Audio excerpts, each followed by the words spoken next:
Bonjour, moi c'est Sylvie Renaud et j'enseigne l'ESC, donc l'éducation socio-culturelle. Alors j'enseigne de la seconde au BTS en fait, j'ai toutes les classes du lycée parce qu'on est deux enseignantes dans le lycée et on se partage les classes, donc d'une année sur l'autre on change de classe.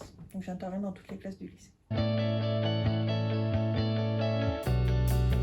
Oh, ça me donne un coup de vieux, ça fera 16 ans en septembre prochain. Une heure de cours avec moi.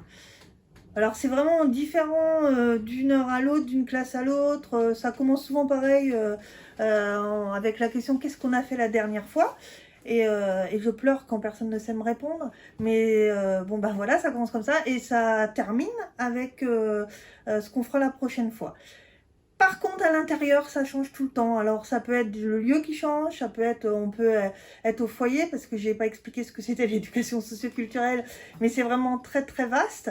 Donc, on a trois grands champs. On a tout ce qui est le domaine artistique, tout ce qui est la communication interpersonnelle, l'éducation aux médias aussi, voir un petit peu le poids de l'économie sur les médias, les fake news, comment elles vont être véhiculées. Comment les déjouer. On voit aussi comment s'implanter dans un territoire, le connaître. En fait, la matière, c'est pour s'ouvrir au monde qui nous entoure pour après mieux agir en tant que citoyen, agir de façon en ayant toutes les cartes en main. Donc, du coup, avec tout ça, eh bien, les cours, ils sont très différents de l'un à l'autre. Ça peut être un cours au foyer où on va faire de l'expression corporelle. Ça peut être un cours beaucoup plus théorique sur l'économie des médias. Ça peut être des cours où il y a des intervenants. Parce que moi, l'artistique, par exemple, on va faire de la danse, on va faire du théâtre, on va faire du chant, on va faire de la photo. Mais moi, je n'ai pas de compétences particulières pour la pratique, donc souvent on fait appel à des intervenants.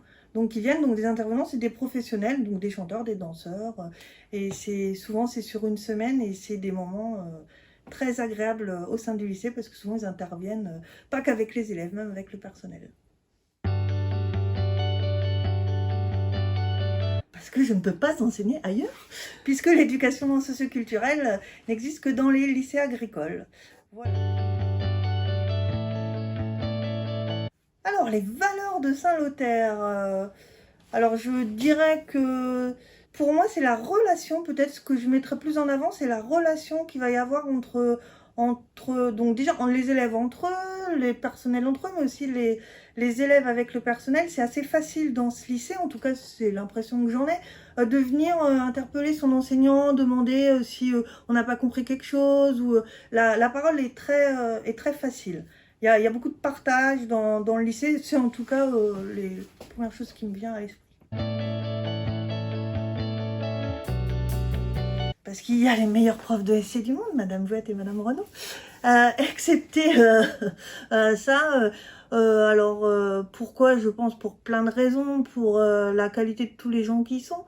Mais en tout cas, ce que je sais, c'est que souvent quand on voit les jeunes, des années après, ils nous disent oh, qu'est-ce que c'était bien Saint-Lothaire. Donc je pense que voilà, ils peuvent venir à Saint-Lothaire parce que c'est bien Saint-Lothaire, on s'y sent bien.